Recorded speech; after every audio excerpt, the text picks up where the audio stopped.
Assalamualaikum warahmatullahi wabarakatuh. Waalaikumsalam warahmatullahi wabarakatuh. Alhamdulillahilladzi hadana li hadza wa ma kunna linahtadiya laula an hadanallah.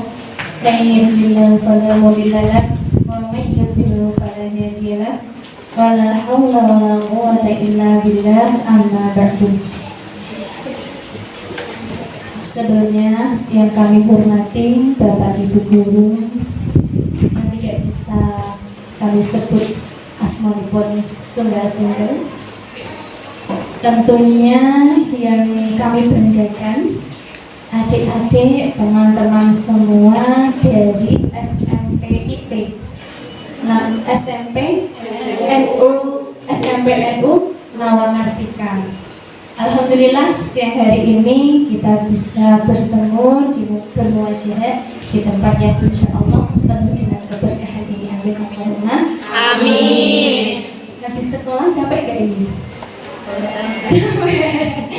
Insya Allah dalam pertemuan kita ini walaupun nanti singkat akan banyak manfaat untuk kita, bukan untuk adik-adik sekalian, tapi juga untuk saya pribadi. Tadi sudah dikenalkan oleh Ibu Moderator. Nanti boleh ada sesi tanya jawab ya. Jadi tenang saja, nanti tidak saya saja yang bicara, nanti teman-teman sekalian juga boleh ikut bicara atau bertanya tentang apa saja ya. Tentang status juga boleh, tadi belum ada ya status ya. Belum disampaikan. Saya hari ini diminta khususnya oleh Pak Edi untuk berada di depan ini memberikan sedikit saja tentang pengalaman mungkin ya, pengalaman sebagai penghafal Al-Quran. Di sini semua calon-calon hafidh? Amin. Alhamdulillah. Kita mulai ya. Bismillah.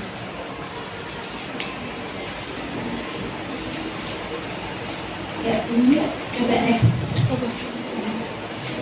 Sebenarnya kita baca Fatihah dulu ya. Biridhoillah, bisyafa'ati Rasulillah, bi karamati awliya, bi barakatil Fatihah.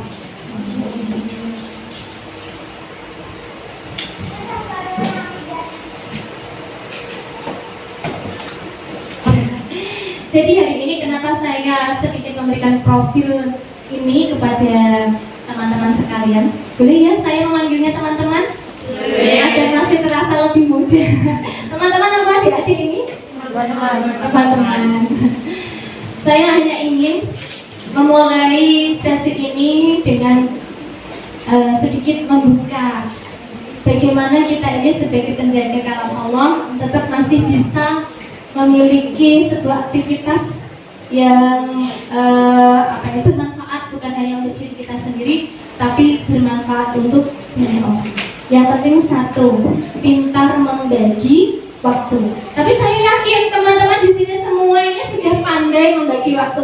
Bagaimana tidak? Setiap pagi kalian tetap harus aktivitas sekolah, ya? Aktivitas sekolah setiap hari masuk? 1 minggu? 2 kali. Alhamdulillah. 1 minggu 2 kali masih bisa tetap sekolah formal. Habis itu kalian masih, kita semua, teman-teman semua masih bisa diberi kesempatan untuk menghafal kalam Allah. Kali ini kita harus wajib paham dan tahu, bukan karena kita menjadi penjaga kalam Allah terus kita tidak bisa apa-apa dan kita tidak bisa berbuat lebih banyak. Itu yang tidak boleh menjadi keyakinan kita. Yang harus menjadi keyakinan kita, dengan menjaga kalam Allah kita bisa lebih memanfaatkan waktu sebaik mungkin agar komitmen kita menjaga Al-Quran itu terpenuhi. Kita pun bisa beraktivitas di luar dari itu semua. Gitu ya. Lanjut. Next, Mbak. Nah.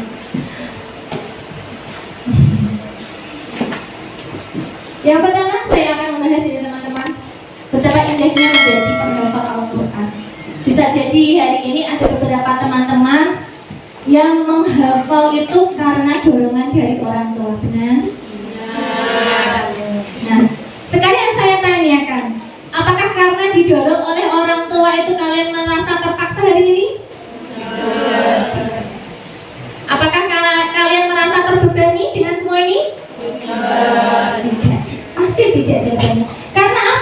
walaupun sesungguhnya yang mendorong kalian untuk menghafal itu orang tua kalian, tapi itu semua itu amanah dari Allah. Amanahnya lewat orang tua.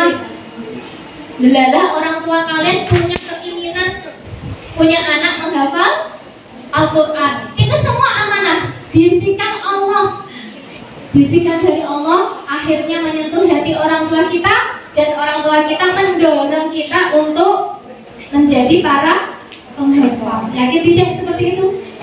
Nah, kalau bukan Allah yang menyentuh hati orang tua kita tidak ada terus punya kekuatan keinginan untuk memiliki putra putri yang menghafal Al-Quran. Jadi hari ini yakini ini semua bukan paksaan dari siapapun. Kalau memang kemarin itu di awal kalian menghafal, niat menghafal itu dari orang tua, itu bukan seutuhnya paksaan dari orang tua, tapi sesungguhnya Allah memilih kalian menjadi para penghafal Al-Quran lewat orang tua kita.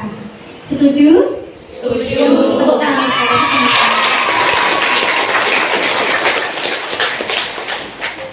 Betapa tidak senang kita menjadi para penghafal Al-Quran, karena salah satu yang dijanjikan untuk para penghafal Al-Quran adalah ini. Saya bahas ini ya. Al-Jannah tuh, ini adalah sebuah hadis Rasulullah. Al-Jannah tuh mustaqabun ila arba'ati nafar. Biasanya kita para hamba Allah, para umat Rasulullah ini merindukan surga, ya Pak tidak? Ada yang tidak rindu surga? Pasti tidak ada, semua rindu surga kan? Ya. Tapi dalam hadis ini diterangkan surga merindukan 4 golongan manusia. Surga berbalik merindukan kita, tapi kita termasuk golongannya apa tidak? Coba kita lihat ya, 4 itu siapa saja? Yang satu, yang nomor pertama adalah talil Quran, orang yang suka membaca Al-Quran. Kita termasuk apa tidak kira-kira ini? Nah, baru pertama disebutkan saja kita sudah termasuk golongannya. Ya Allah, bagaimana tidak indah. Kita ini dirindukan surga. Bukan kita yang merindukan surga dulu, tapi surga itu sudah merindukan kita. Senang tidak? Nah. Maka dari itu menjadi penghafal Al-Quran yang pastinya setiap hari akan disibukkan dengan membaca, dengan mengkaji Al-Quran, ini menjadi jaminan kita. Sebelum kita berbuat apa-apa, hanya dengan membaca Al-Quran saja, surga sudah mulai merindukan kita. Senang? Nah. Kalau diteruskan banyak. Nomor 2, hafizil lisan, orang yang menjaga lisannya. Dan saya percaya orang yang menjaga lisannya itu termasuk orang-orang penghafal. Bagaimana tidak? Orang yang menghafal Al-Quran pasti malu berbicara yang jelek-jelek, ya Pak tidak? Iya, pastinya. Masih ada yang berkata tidak baik? Masih? Oh, berarti itu harus segera. Oh ya, tak kira dimusnahkan. Karena menjawabnya pelan-pelan dihilangkan. Ya, kalau kita menjadi penghafal, bismillah ingin berjuang menghafal Al-Quran, berbicara jelek itu harus hilang dari mulut kita, harus hilang dari kebiasaan kita. Karena kita malu, kita ini akan menghafal kalamnya Allah, ayat-ayat sucinya Allah. Maka dari itu semua yang jelek harus dijauhi, terutama berbicara yang tidak baik. Nah, menjaga lisan dari apapun loh ya, dari mengumpat, dari berbicara bohong, dari apa lagi? Apa? Gibah, betul itu ya. Yang sering kalian nggak terasa ya. Ngedemengi temannya, temannya tiba-tiba di dekatnya. Yang nomor 3 yang dirindu surga adalah lamut ilmu jian. Ini sekedar ya, orang yang suka sedekah, yang suka memberi makan kepada yang lain. Nah ini apalagi kalau biasanya satu pondok, satu asrama itu seperti saudaranya sendiri. Senang ya? Nah, dalam menggapai tujuan cita-cita menghafal Al-Quran juga begitu. Alangkah indahnya kalau kita sudah satu komunitas, kita sudah satu lingkungan, para pejuang Al-Quran. Jadi yang kamu terasa tadi motivasinya atau niatnya atau keinginannya mulai redup, mulai menurun, melihat temannya yang satu, kok kayaknya dia giat sekali ya menghafalnya, kayaknya nggak pernah tidur. Jadi termotivasi lagi, bersemangat kembali. Jadi kalian ini beruntung sekali berada di tempat dan lingkungan yang sangat baik. Berada di lingkungan yang sama-sama teman-teman sekalian ini sebagai pejuang Al-Quran. Jadi bisa saling mengingatkan. Ya, setuju teman-teman? Setuju. Yang nomor 4 itu yang dirindu surga adalah orang yang puasa di bulan Ramadan. Insya Allah kita semua ini iya, membaca Al-Quran ya. Orang yang bisa menjaga lisannya ya. Karena ini semua adalah saudara. Nanti kalau ada yang kepleset, apa yang kepleset lidahnya? Kamu lisan. Apa? Lisan. Cukup gitu langsung ingat ya. Lisan. Terus temannya oh iya, nanti takut kalau nggak dirindukan surga. Jadi cukup gitu aja, nggak usah marah-marah. Kamu kok ngomongnya nggak enak, nggak usah bilang gitu. Nanti kalian sendiri malah yang ngomongnya tambah nggak enak. Temennya ngomong nggak enaknya A sampai B, kalian nggak enaknya A sampai Z. Itu yang salah, ya kan? Jadi mengingatkan cukup begini saja. Hei lisan. Ya, semoga semua nanti saling mengingatkan dan kebaikan. Ya. Selanjutnya, next lagi. Foto siapa ini? Ya. Foto kalian lah ya, calon bidadari surga. Ini membiasakan membaca Al-Quran. Jadi orang-orang yang suka membaca Al-Quran dan otomatis pasti setiap mau membaca Al-Quran pasti ambil wudhu, ya Mbak tidak? Pasti mukanya kurang lebih seperti inilah. Kurangnya sedikit, lebihnya banyak. Ya? Cemerlang. Ini sudah dilihat, ini udah berkilo-kilo itu. Ya kan? Sudah berkilau wajahnya dari belakang aja dia kelihatan. Apalagi orang senyum tambah cantik. Senyum semua. Senang deh, tambah cantik kan? Milih senang cantik apa milih apa ini? Berengungut jelek. Senang cantik. Coba kalau kita dicoba. Coba kiri kanannya dilihat sudah senyum apa belum? Belum senyum aja sudah cantik karena penjaga Al-Quran. Biasanya penjaga Al-Quran itu banyak ngajinya, banyak wudunya. Dia kelihatan bersih terus, ya bangga. Ya apalagi ditambah senyum. Nah tadi kan ya. Sudah semua temannya dilihat, coba sampai kiri kanannya. Yang belakang, paling belakang. Nah, coba dilihat temannya dia senyum belum? Malah senyum sendiri. Sudah pastikan senyum semua. Nah, sebelum memulai ini semua kita juga pastikan kita bahagia teman-teman. Jadi kalau kalian menghafal Al-Quran ya, sekiranya namanya orang baru capek, baru lelah, terus rasanya nggak masuk-masuk. Pernah nggak seperti itu? Caranya mau dikasih tips? Sebelum kita Al-Quran senyum dulu. Wudhu pastinya jangan senyum tapi gak wudhu ya. Ambil wudhu terus senyum. Senyum terus bilang gini, ya Allah, karena Engkau sudah memilihku sebagai penghafal Al-Quran, aku setiap hari semakin suka menghafal. Setiap hari aku semakin mudah menghafal. Disenyumin itu dulu Al-Quran ya. Apa yang disenyumin? Al-Quran. Habis itu dibuka Al-Quran. Nah, jadi menghafal ini harus dengan tersenyum. Harus dengan apa? Tersenyum. Kalau dengan tersenyum, apa yang benar-benar senyum-senyum sendiri dalam hati ini, Wong? Kamu pegang Al-Quran kok senyum-senyum sendiri? Ya enggak lah. Itu ada mantranya. Aku senyum-senyum itu ada mantranya. Mantranya tadi, Bismillahirrahmanirrahim. Ya Allah, karena Engkau telah memilihku menjadi penghafal Al-Quran, calon-calon penghafal Al-Quran. Setiap hari aku semakin senang menghafal, semakin mudah menghafal. Itu ya. Setiap hari katakan itu terus. Selain ada doa-doa yang diajarkan oleh Bapak Ibu Guru juga harus dibaca. Ya. Dengan begitu otak kalian akan on. Ternyata ada. Iya. Ternyata otak kita itu ada kalanya on, hidup, ada juga kalanya mati. Kita cek ya. Otak kita ini rata-rata hidup lihat yang di belakang. Cek ya. Apa ciri-cirinya otak yang on? Ciri-ciri otak yang on itu dilihat anaknya tersenyum, kelihatan gembira. Itu tanda-tanda otaknya on. Kalau otaknya on, berarti siap dimasuki apa saja. On itu terbuka, on itu hidup. Ya. Terus ada lagi loh, emangnya otak pernah mati, pernah off? Iya. Ternyata otak kita itu ada kalanya off. Ketika apa? Ciri-cirinya apa otak yang off? Cemberut betul sekali. Ini sebut tersenyum. Bilang cemberut sampai cemberut. Sedang menjawab atau sedang membenarkan.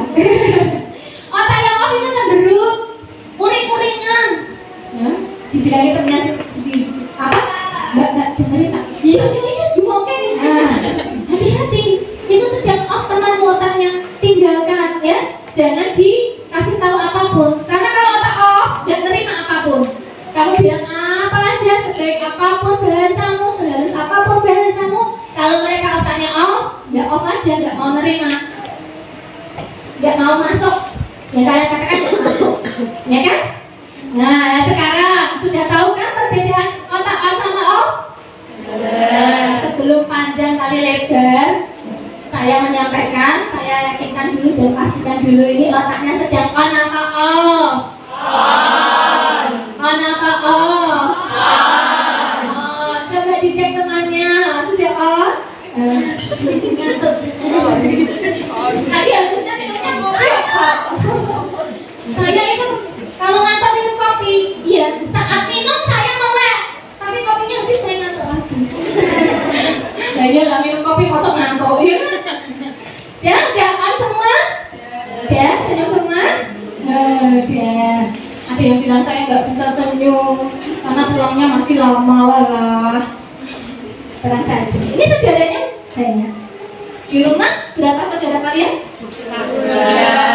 Kalian banyak berapa saudaranya ini di rumah? 10. Subhanallah. Itu cita-cita anak saya itu yang nomor 1 tadi. Dia pengen punya 11 saudara. Jadi biar bisa bikin kesebelasan katanya. Kalian yang tidak mau enak saja. Cuma 10 ya. Itu di rumah kalian banyak. Kalau di sini berapa ini semua? 90. Non sewu, pintar Bapak Ibu dulu yang di sini semua 90-an ya. Oh, di sini saudaranya 90. Ramai mana? Saudara 10 sama 90? 90. Banyak mana? Saudara 10 sama 90? 90. Nah, lebih enak mana kalau gitu? Ya 90 lah, lebih rame. Tepuk tangan lagi ya untuk kalian semua. Jadi teman-teman juga gitu. Harus meyakini teman-teman di sini semua, entah itu tadinya perantara dipaksa orang tua atau didorong siapapun, tapi kalau hari ini kalian semua sudah ada di sini, ini sudah tempat terindah dan ini juga sudah skenario Allah terindah. Tugas kita apa? Menjalaninya dengan seksama, dengan maksimal. Siap teman-teman? Siap. Saya lanjutkan ya. Sudah ya tadi ya. Nah, kalau ini sih teman-teman semua pasti sudah diberikan pembekalan oleh Bapak Ibu Guru. Bagaimana janji Allah memuliakan para penghafal Al-Quran. Ini diantaranya saja. Banyak kemuliaan para penghafal Al-Quran. Ini saya hanya mengambil diantaranya saja. Disayangi Rasulullah. Subhanallah. Senang ya? Senang lah ya. Ada yang sudah pernah ziarah ke makam Rasulullah?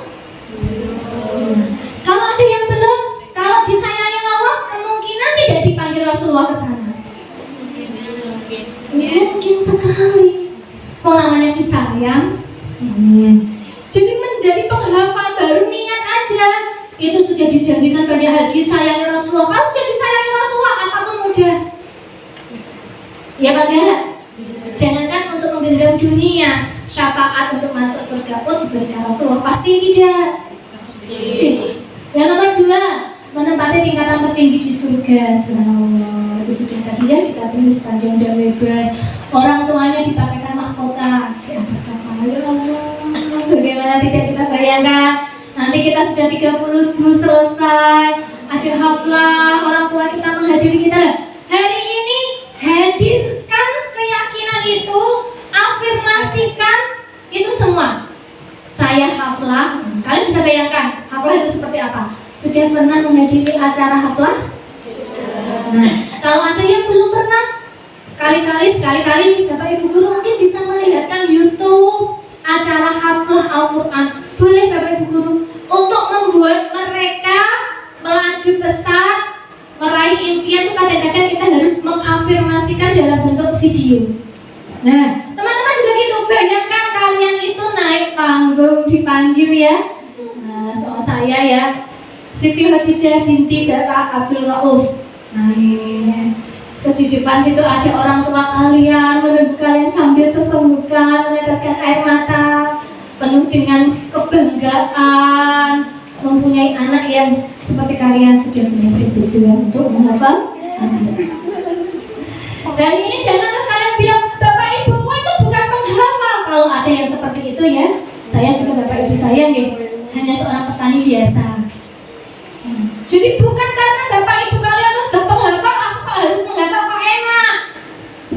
Aku disuruh menghafal, Bapak Ibuku nggak menghafal. Ya jangan. Ya memang kalian yang dipilih untuk membanggakan, untuk membahagiakan, dan untuk memberi persembahan mahkota terindah untuk kedua orang tua kalian. Senang? Senang. Jadi kok sekiranya kalian patah arang, patah semangat, rasanya kayak sudah mulai capek menghafal, kadang-kadang memang ada rasa seperti itu. Bayangkan ada orang tua kalian yang sangat bangga memeluk kalian, ya kan? Terus mengucapkan terima kasih ya nak, kalian sudah mau berjuang menghafal Al-Quran. Senang tidak teman-teman semua? Senang. Kok melo semua? Saya jadi pengen ikut nangis sih. Yang nomor 3, memberikan syafaat ke 10 anggota keluarga. Memberikan pertolongan, karcis masuk surga ada 10 keluarga kita. Ya Allah, sungguh luar biasa kan ya? Luar biasa. Jadi hari ini wajib ditulis, jangan patah semangat, jangan berhenti melangkah, apalagi berbalik arah. Apa teman-teman? Jangan patah semangat, berhenti melangkah, apalagi berbalik arah. Jangan lakukan itu. Maju ke depan, apapun halangan dan rintangan yang Allah sediakan untuk kalian, itu semua adalah kenikmatan.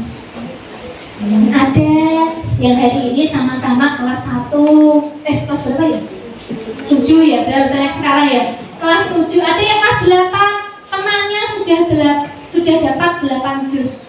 Temannya ada yang sudah dapat 10 juz. Tapi kok saya baru dapat 5 juz atau bahkan 4 juz. Tidak masalah teman-teman. Al-Quran itu tidak dinilai dari seberapa banyak pencapaian kalian dalam kurun waktu tertentu. Tidak itu. Al-Quran itu soal bagaimana kalian komitmen sekuat tenaga kalian perjuangkan sampai selesai. Sampai tidak ada kata-kata 3 kata tadi. Tidak akan putus semangat, tidak akan berhenti melangkah, dan tidak akan berbalik arah. Tidak masalah. Jadi Al-Quran itu bukan untuk perbandingan. Saya kelas 8, teman saya dapat 10, saya baru dapat 4, terus kalian menjadi tidak percaya diri. Bukan untuk dibanding-bandingkan. Memang saatnya waktu itu Al-Quran ingin berlama-lama dengan kita. Sebagai penghafal Al-Quran, tugas kita adalah murojaah, selalu membacanya. Soal nanti apakah akhirnya kita lanyah menghafalnya atau belum, itu soal kepercayaan atau amanah atau rezeki yang Allah berikan. Jadi kok diberikan lancar secepat mungkin, harus tetap merasa itu ujian. Ujian untuk apa? Ujian untuk tetap dandani, untuk tetap murojaah. Kadang-kadang orang yang diberi lanya itu malas murojaah, ya, karena sudah merasa lancar hafalannya. Ada yang, lah nanti aku maju kurang 1 menit tak baca aku sudah bisa. Ada yang model begitu? Nah, itu sebenarnya bukan, saya pribadi itu bukan sesuatu yang berkelebihan, bukan, tapi itu sebuah ujian. Ujian agar kalian tidak sombong. Kadang-kadang orang yang seperti itu mudah untuk sombong, ya apa tidak? Terus apakah orang yang kurang hafalannya, kurang cepat dengan temannya, apakah itu ujian? Itu juga ujian. Tapi ujian dalam bentuk kasih sayang. Kenapa Al-Quran ini tak deres bolak-balik, tak cekel bolak-balik, sudah tak ujikan kok masih hilang? Itu pertanda Al-Quran ingin berlama-lama bersama kita. Dia ingin kita baca selalu. Dia tidak mau kita tinggalkan walaupun sedetik pun. Itu ya teman-teman sekalian ya. Next ya. Saya akan next lagi ya. Saya akan bercerita tentang Sultan Hasan As-Sani. Beliau ini penghafal Al-Quran. Tapi karena seringnya dia menghafal Al-Quran dengan penuh penghayatan, dia ketemu satu ayat ini dan akhirnya dia membuat, hanya karena satu ayat ini dia membangun masjid di atas laut. Ini di Maroko. Sultan Hasan As-Sani itu ayatnya, wa huwallazi khalaqas samawati wal ardh. Apa artinya? Ada yang bisa? Bisa kan? Ada yang bisa? Coba berdiri. Hah? Ada yang bisa? Berdiri coba. Wa huwallazi, dan dialah Allah, khalaqas samawati, yang menciptakan langit, wal ardh, dan bumi. Bisa semua, hebat semua kok. Oh, kalau rombongan berani bu, kalau sendirian maju mundur maju mundur. Fisik tati ayam dalam 6 hari. Wa kana arshuhu, dan singgasananya, ya, kerajaannya atau singgasananya alma, di atas lautan. Jadi dia memaknai apa adanya makna itu. Terus dia berpikir, Sultan Hasan As-Sani itu, wah indah ya kalau seandainya aku bisa menciptakan atau membuat apa ini masjid di atas air atau di atas laut. Kita boleh bersama-sama ke sana, mau? Semoga Allah mudahkan ya. Amin Allahumma. Saya juga belum ke sana kok, tenang saja. Suami ya sudah pernah ke sana. Karena waktu itu ada studi banding waktu beliau di Mesir. Jadi beliau sendiri menyaksikan, bercerita sama saya, atau teman-teman boleh menyaksikan ini di YouTube juga ada. Bagaimana masjid yang didirikan oleh Sultan Hasan itu ketika kita masuk, keramiknya ini bukan keramik kayak gini, yang keruh, yang nggak bisa terlihat di bawahnya. Ada apa? Bisa nggak ini bawahnya kelihatan apa? Kalau masjid itu diciptakan lantainya itu dari kayak kaca gitu, di atas laut buatnya, terus lantainya dibuat kayak kaca. Jadi kira-kira kalau kita sholat di sana kayaknya nggak khusyuk deh. Hah? Ya kan ya? Lagi ruko, ono, iwaya beda. Orang paling berapa ya? Kira-kira kalau kita nggak, gitu nggak kira-kira? Kalau saya diceritain itu saya bilang gini, aku tuh kayak emas orang Mekah, lu kenapa? Ya mungkin agak khusyuk baik, kan? Baru apa ini ruko? Ada ikan, ya ya kan? Karena apa? Tebus pandang. itu keramiknya itu dari kaca tembus badan ke bawah laut. Ya, sujud, tambahnya nginceng-nginceng. Apalagi kalau kita sujud terus tiba-tiba ada ikan yang aduh.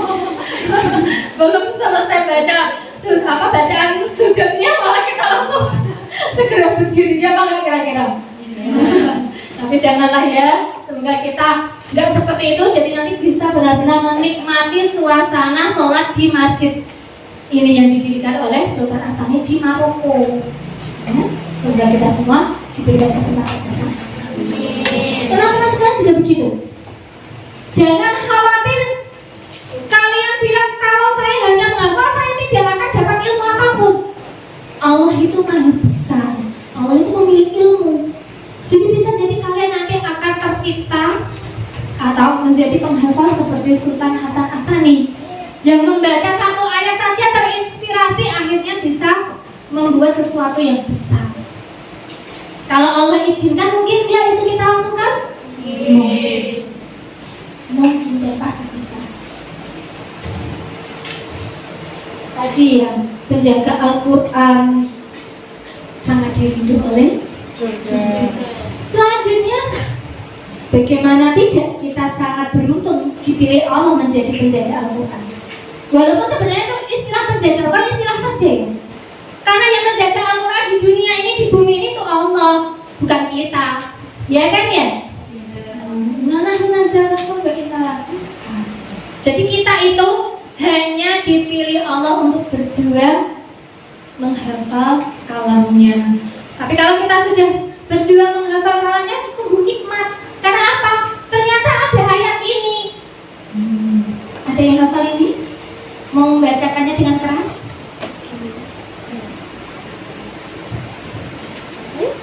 Ini nggak apa-apa, yuk. Enggak. Ada yang mau? Ini pasti mau. Ya, ada yang mau? Ayo yang mau? Yang nggak udah pastinya. Ada yang mau? Oh, harus percaya diri. Berdiri ayo.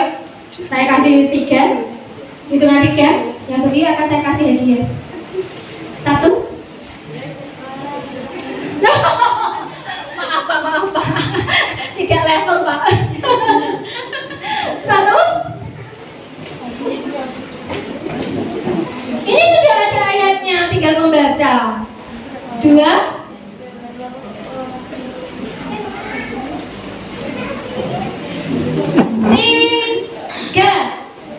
Gak ada?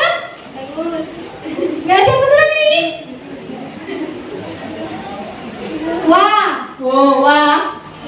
Wanu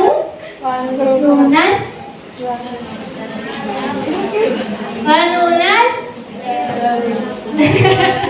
Sudah ada dapat jus berapa yang rata-rata?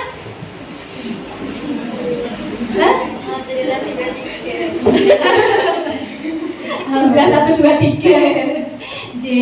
Alhamdulillah. Tapi paling enggak kalian harus tahu ini ada di surat Al-Isra. Jus berapa surat Al-Isra? 15. Ada yang sudah dapat 15? Mana yang dapat 15? Sudah ada? Yang sudah ada dan enggak, kalian bisa membaca inilah. Saya kasih hadiah sepatu. Oh, saya punya toko sandal sepatu ya. Saya kasih sepatu. Mau sepatu merek apa? Terbaru? Saya kasih sepatu lagi ya. 1.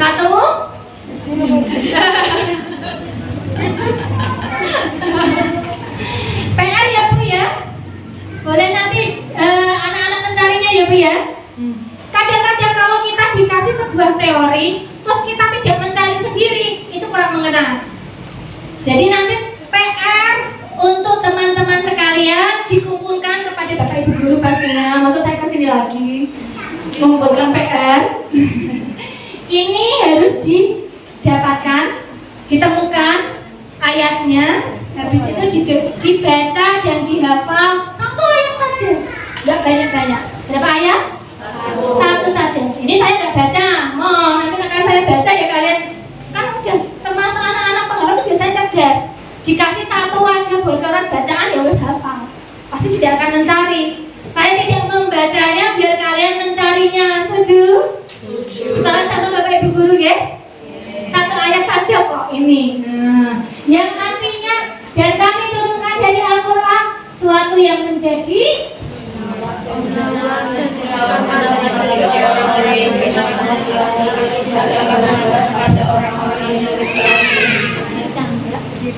hanya membaca artinya saja. Takut berdiri artinya saja. Dan kami turunkan dari Al-Quran suatu yang menjadi penawar dan rahmat bagi orang-orang yang beriman, dan Al-Quran itu tidaklah menambah kepada orang-orang yang zalim selain kerugian. Ya. Jadi Al-Quran itu sebagai penawar, ayat-ayat Al-Quran itu sebagai penyembuh, sebagai ayat syifa, sebagai ayat-ayat penyembuh. Jadi untuk para penghafal sebenarnya nggak butuh obat lain kecuali bacaan Al-Quran, kecuali ayat-ayat Al-Quran. Coba ada nggak yang pernah ingat orang tuanya atau ingat temannya atau saudaranya di rumah terus rasanya sedih pengen nangis saja? Caranya ambil satu gelas terus bacakan Al-Fatihah untuk diri kalian, sebut nama kalian, nggak lupakan namanya. Jangan sebut nama temannya, namanya sendiri sebut terus baca Fatihah, habis itu baca Anas. Karena sesungguhnya perasaan khawatir, was-was, takut, cemas itu datangnya dari setan, bisikan setan. Dan di surat Anas itu kita bisa melawan setan, dan gak bisik-bisik, gak bisiki kita. Terus minum airnya. Pernah nggak ada yang sakit terus datang ke Pak Yai untuk minta didoain? Pernah? Biasanya dikasih apa? Air. Iya. Dan airnya biasanya didoain. Doanya apa? Kurang lebih ayat-ayat Al-Quran. Itu memang benar. Kita buktikan ya teman-teman sekalian. Nah, saya akan memberi contoh. Walaupun ini yang saya berikan contoh ini adalah seorang peneliti yang bukan yang agamanya tidak Islam, dia juga dari Jepang, yang disembah juga bukan Allah, tapi matahari. Tapi paling tidak dari dia ini kita belajar, ternyata air yang dikatain apa ya? Air yang ketika air ini diucapkan ini saya sendiri aja ya. Dikasih kata-kata yang baik itu setelah diteropong lewat apa ini? Apa ya itu bahasanya apa mbak itu ternyata hasilnya indah sekali. Mau coba? Ada yang punya air nggak? Sudah habis, ya Allah kasihannya. Ini tadi acaranya mulai jam berapa Pak? Mereka sudah kehabisan air Pak. Saya tutup saja ya kalau gitu ya. Hah? Selesaikan aja ya. Jangan. Nah terus kalian nggak ada air gimana? Ya saya minum nggak apa-apa. Kalau kasih untuk popo gitu. Next Mbak, kita kasih bukti ya. Kembali lagi. Ini namanya Dr. Masaru Emoto. Beliau mengambil air murni dari danau Honshu di Jepang. Diambil airnya dari danau itu, habis itu terus airnya dikasih kata-kata oleh beliau selanjutnya. Ini kata-kata yang pertama diberikan di satu gelas air. Dia bilang terima kasih, terima kasih, terima kasih. Habis itu airnya dimasukkan freezer dalam dibekukan dalam mungkin dingin berapa derajat minus berapa itu. Habis itu terus dipotong dengan alat yang tertentu pastinya, bukan HP kita ya. Cekrek, hasilnya ini. Indah nggak? Bentuk air yang dikasih kata-kata terima kasih, bentuknya ternyata indah sekali. Selanjutnya di air yang sama dari danau Honshu tadi, terus dia kasih kata-kata wadah yang berbeda, kamu bodoh, kamu bodoh, kamu bodoh. Habis itu sama, ditaruh di freezer dengan kedinginan yang berapa minus derajat itu, terus difoto lagi. Hasilnya ini. Ada lagi Mbak? Ulangi tadi? Ulangi yang tadi Mbak, kembali. Nah,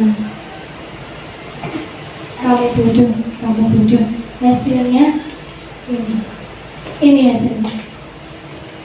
Bagus ya? Bagus nggak? Jelas sekali. Dengan tadi bagus mana? Bagus. Tadi padahal terima kasih. Yang selanjutnya. Nah, ini lebih bagus lagi nggak? Dengan air yang sama juga di wadah yang berbeda, Dr. Masaru Emoto tadi mengatakan cinta, cinta, cinta. Dan setelah dibekukan kembali, dipotong, ini hasilnya. Molekul airnya berubah menjadi bagus, indah. Dari yang ketiga tadi paling bagus mana? Yang tadi terima kasih sama dia. Cinta dan terima kasih ya. Itu orang yang gak menyembah Allah, yang gak tahu bahwa Al-Quran itu ada dan Al-Quran itu merupakan ayat-ayat penyembuh. Itu aja dia percaya. Kalau berkata apa-apa, berkata apapun, terus ditaruh di air itu, dia punya efek, ya kan? Punya efek tadi. Yang terima kasih bagus, yang kamu bodoh jelek, yang cinta tambah bagus lagi. Nah, ini yang pengertian orang yang tidak menyembah Allah. Apalagi kita, kalau kita beda lagi lah. Kita sudah tahu Al-Quran itu ayat yang diturunkan Allah, kalam Allah. Di sana juga tertera bahwa Al-Quran adalah ayat-ayat penyembuh. Maka dari itu kita wajib tambah yakin ketimbang Masaru Emoto tadi. Ketika Al-Quran kita kumandangkan, kita baca, apalagi di depan air, terus kita minum, itu sudah merupakan obat bagi kita. Obat apapun, obat apapun. Maka dari itu benar sekali kebiasaan para alim ulama kita itu kalau ada apa ini hotmail Quran ya, di depannya ada apa biasanya? Air. Ada air, ada aqua, ada air apa saja, air mineral biasanya ya. Karena apa? Dengan begitu air yang dibuat apa ini, yang mendengarkan atau diucapkan kalimat-kalimat atau ayat-ayat Allah itu akan membuat air itu punya molekul yang indah, yang bagus, dan akhirnya akan membuat suatu kebaikan untuk diri kita yang meminumnya. Selanjutnya enggak? Terus apa dengan kita? Kita sebagai penghafal apakah juga berdampak ketika membaca Al-Quran? Sangat. Karena diri kita itu 70% adalah air. Diri kita ini 70% itu terdiri dari air. Pernah mengeluarkan air mata? Dari apa? Air. Ketika minum, kebelet mengeluarkan apa? Air. Ketika gerah, panasan, mengeluarkan apa? Air. Iya. Diri kita itu 70%-nya itu, badan kita ini, itu terdiri dari air. Jadi, kok diri kita selalu ngaji, selalu baca Al-Quran, otomatis dalam diri kita ini penuh dengan kebaikan. Yakin? Next lagi. Nah, ini tadi ya. Maka dari itu, karena kita semua yakin bahwa 70% diri kita adalah air, berbicara pada dirinya itu yang baik. Kalau tadi kan menjaga lisan untuk orang lain ya, hati-hati untuk menjaga lisannya biar nggak menyakiti orang lain. Kalau ini karena kita tahu 70% diri kita adalah air, dan air dalam diri kita itu akan berpengaruh dengan semua yang kita katakan, maka mulai hari ini berkata yang baik-baik saja untuk diri kita. Coba tangan kanannya jadi semua. Mana tangan kanan? Ada yang nggak punya tangan kanan? Coba saya cek. Punya semua? Punya. Nah, serentak ya, ikuti kata-kata saya. Sudah? Alhamdulillah. alhamdulillah. Taruh di dada. Alhamdulillah. Terima kasih ya Allah. Terima kasih ya Allah. Engkau pilih aku Engkau pilih aku sebagai sebagai penghafal Al-Quran. penghafal Al-Quran. Setiap hari Setiap hari semakin senang, semakin senang, semakin bahagia, semakin bahagia, semakin mudah semakin mudah dalam menghafal Al-Quran. dalam menghafal Al-Quran. Nah, itu. Dan itu kamu sudah mengatakan kepada dirimu sendiri. Dan ini akan berubah pastinya. Karena 70% dari kalian adalah air. Dan air itu akan merespon semua kata-kata, baik ataupun buruk. Mau mencoba? Kalau mau mencoba, tak kasih tahu caranya mencoba. Punya nasi kira-kira? Punya nasi semua ya? Nasi bagi menjadi 3, ya. Ditaruh ini nanti kan ada sampah banyak ya. Kalian butuh 3 cup, kasih nasi dengan volume yang sama, dengan jumlah yang sama, ya. Terus di 1 cup kasih kata-kata cinta.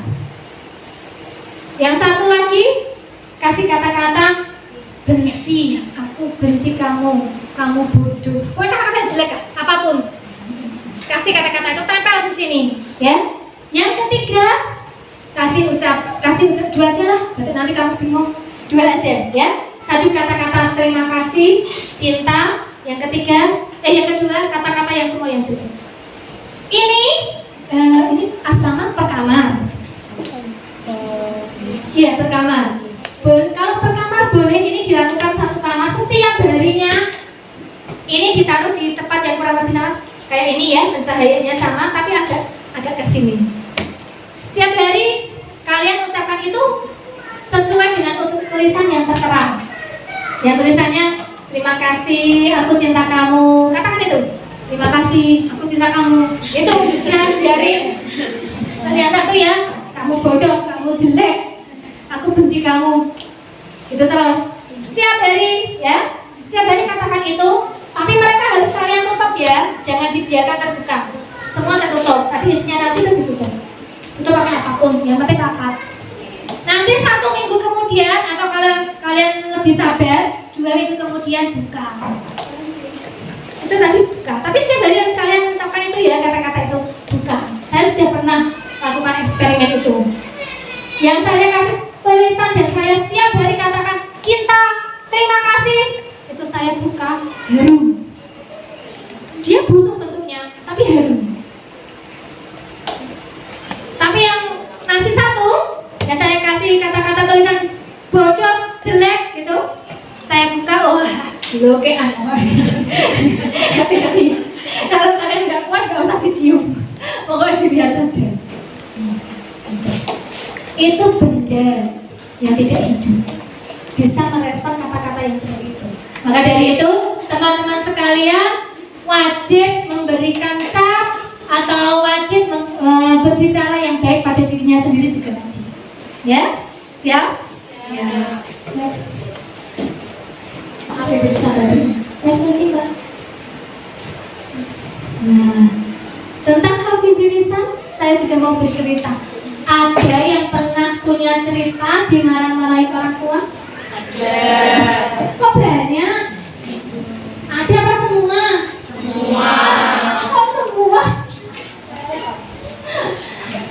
Orang tua kadang-kadang memarahi kita itu hanya untuk memberikan kita sesuatu yang lebih baik dari yang hari ini kita lakukan. Contohnya ini, siapa ini? Ada yang kenal?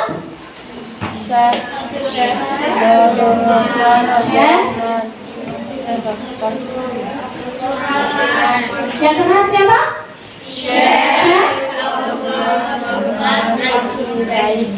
Kenal? Tahu namanya? Tahu kenal karena baca tulisannya ya. Ini Syekh Abdurrahman As-Sudesi. Pasti kalian pernah mendengarkan murotal suaranya Al-Qurannya? Pasti pernah. Ada sebuah kisah di sebuah negeri Arab. Itu ada seorang ibu. Dia diberitahu, dikasih kabar kalau mau ada tamu orang-orang hebat mau berkunjung menuju ke rumahnya. Senang sekali. Saking senangnya, dia punya kambing cuma satu, dipotong kambingnya, disembelih, terus dimasak seharian. Sendiri masaknya. Kira-kira kalau kambing dimasak jadi apa aja? Boleh. Sate. Tongseng, terus nanti kok semakin lapar ya. Kira-kira jadi itu semua dimasak sendirian. Setelah sendirian masak seharian, selesai langsung ditata di meja makan. Siap menunggu tamunya datang. Terus sambil menunggu tamunya ditinggal untuk ganti baju. Karena habis masak kan baunya gak enak. Ganti baju ke kamar. Pas ditinggal ke kamar itulah anaknya yang umurnya itu sekitar 5 tahunan, laki-laki, lari-lari dari luar rumah masuk ke rumah, lari-lari, terus kaget, kok ibu kok masak banyak ini untuk apa ya? Pas dia itu juga selesai main dengan teman-temannya. Habis itu terus dia bilang, aku kok pernah lihat menu kayak gini di TV. Habis itu dikasih tebar-tebaran apa itu? Dikasih bubukan apa biasanya? Garam bubuk gitu ya, lada bubuk gitu kan ya kalau makanan-makanan. Terus dia berpikir, aku tak kasih itu malah lebih enak kayaknya. Terus dia keluar lagi ambil pasir. Ambil apa? Pasir. Namanya di Arab itu kan pasir di mana-mana. Kalau di sini pasirnya di mana ya? Karena di Arab dimanapun cari pasir mudah. Langsung dia ambil pasir keluar, terus masak lagi. Tanpa izin orang tuanya, pasir yang digenggamannya ditaruh di semua makanan. Semua penuh dengan pasir. Gak ada yang gak ada pasirnya. Habis itu dia selesai menaburkan, ibunya pas keluar. Ibunya pas keluar dulu kaget. Kira-kira setelah kaget diapain ya anaknya? Dimarahin. Ada yang pernah seperti itu? Kayaknya kan dari wajah-wajahnya kayak curhat gitu, dimarahin. Pastilah ya, tamunya sebentar lagi datang. Malah makanannya nggak ada yang bisa dimakan. Penuh dengan pasir. Langsung waktu ibunya lihat ada anaknya terus senyum, merasa bahagia sudah selesai eksperimennya. Langsung ibunya ini naruh tangannya di apa ini? Sudah terbiasa ya kayak gitu ya, bukan marah. Oh gitu ya. Kalau saya marah itu tutup mata. Langsung tangannya dipinjam terus bilang, ya Rahman, sambil teriak-teriak. Kalau teriak biasanya ibu apa bapak yang teriak-teriak? Ibu. Ternyata bukan orang Arab aja ya. Yang kalau marahin teriak-teriak itu ibu ya. Indonesia juga ya. Ya Rahman, Rum, ilal haram, kunima menggunakan minggat gue. Rum itu katanya minggat. Rum, minggat. Jadi nanti ya, kalau kita ke Masjidil Haram, kita diberi kesempatan dimudahkan untuk umrah atau haji. Terus kita mau belanja-belanja nih, ya kan? Mau belanja-belanja, berikan oleh-oleh untuk saudara di rumah. Terus kalian nawar, terus bakolnya bilang Rum, itu kalian jangan diem aja. Rum lah senyum. Aduh. Rum itu pertanda kalian diusir, jadi kalian harus lari. Ya, kalau mbak-mbak biasanya saya ajak, alhamdulillah sebelum pandemi paling sedikit saya bisa membimbing atau mengantar mbah-mbah atau jamaah yang sudah tua-tua itu untuk umroh. Itu setiap paling nggak 2 bulan sekali itu. Dan rata-rata mbah-mbah itu kalau dia ngomongin orang-orang itu rasa senang. Jadi dia kayak merasa kok dia dulu ngomong ya gitu. Padahal ngomongnya tadi mengusir, ya kan? Nah, ibu itu yang juga gitu. Rum, anak yang masih kecil, tega-teganya diusir. Gara-gara saking apa tadi? Jengkelnya. Rum, tapi dengarkan kata-kata selanjutnya. Ilal haram, kunina manhunaka. Minggat kowe, minggat yang Masjidil Haram. Kok nggak jadi imam ning kono? Itu juga soal kata-kata. Dari hari ini kita menyaksikan sendiri anak kecil yang kalau kita itu bilangnya agak apa tuh? Betul, ya kan? Bahasa kita agak nakal, agak hiperaktif. disabdo ibune kon minggat nang mana? Masjidil Haram. Ternyata hari ini terbukti dan sekali lagi Allah membuktikan juga, memberikan bukti pada kita sesungguhnya apa yang kita ucapkan itu adalah doa. Apalagi ucapan itu dari orang tua kita, doanya pasti cepat terkabul.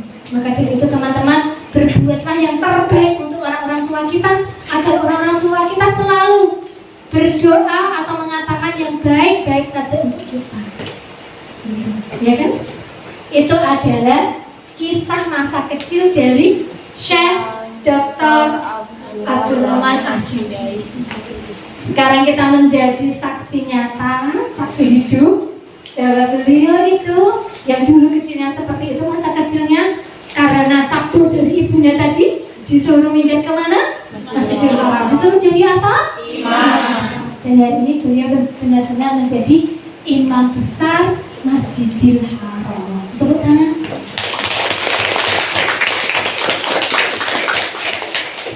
Itu sekali lagi hebatnya kata-kata, apalagi kata-kata itu berbentuk ayat-ayat Al-Quran. Bagaimana kita tidak semakin senang menjadi penghafal? Lucu, kita seringkali kehilangan kata-kata saat membaca doa, tapi begitu banyak kosakata ketika ngobrol dengan teman, apalagi waktu ngegosip.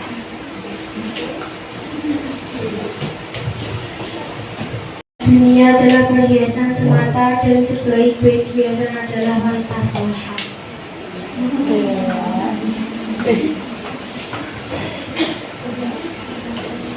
Ada lagi? Baca sampai selesai.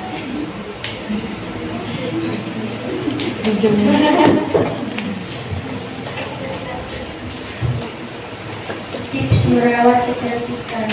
Setiap orang pasti mendambakan kecantikan, tetapi kecantikan fisik akan pudar bersama waktu, sedangkan kecantikan rohani tak pernah pudar, meski oleh kematian sekali. Next.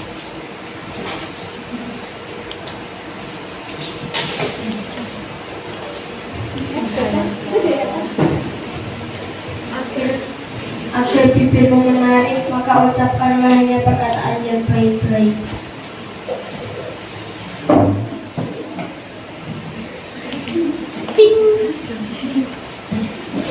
Agar pipimu lesung, tebarkanlah senyuman yang ikhlas di muka bumi.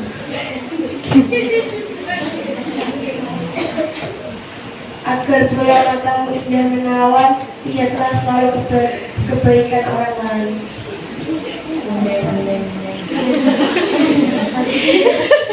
Agar tubuhmu langsing, sisihkanlah makananmu untuk fakir miskin.